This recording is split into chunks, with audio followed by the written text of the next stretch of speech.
all event planning should begin with a clearly understood purpose.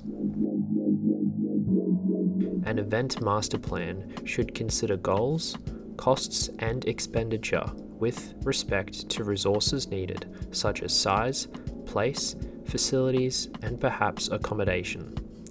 It should also consider risk management, such as emergency plans, and limitations, such as government restrictions. Avoid developing any detailed master plan until the job is contracted and funding is approved. Public events may be run mainly on government funding. Private events may rely on limited available funds, or raising funds based on the plan. If fundraising is not successful, then planning for the event cannot go any further.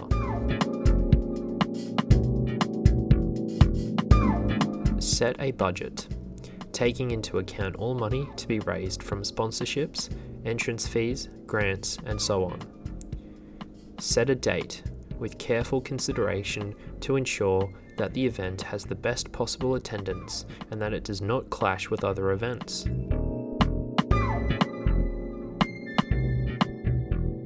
Identify staff and personnel required, including volunteers if appropriate. Develop an organisational structure plan.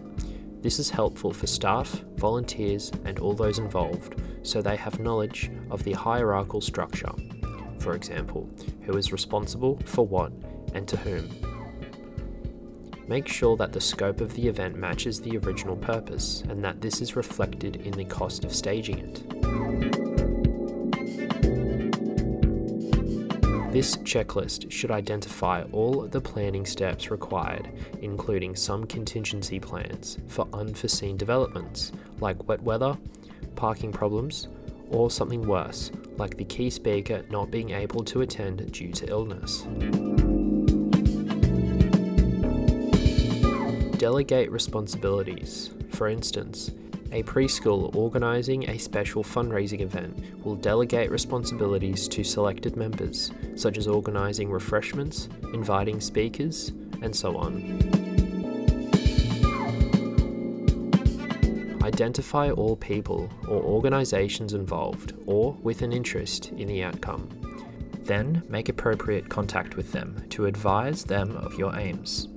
Seek advice and raise interest in the event.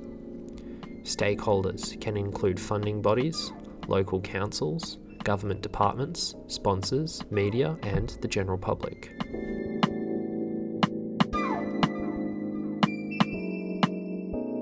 Consider different ways to increase awareness of the event and to develop interest.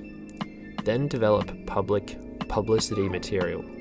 This may be outsourced depending on the scope of the event and the resources available.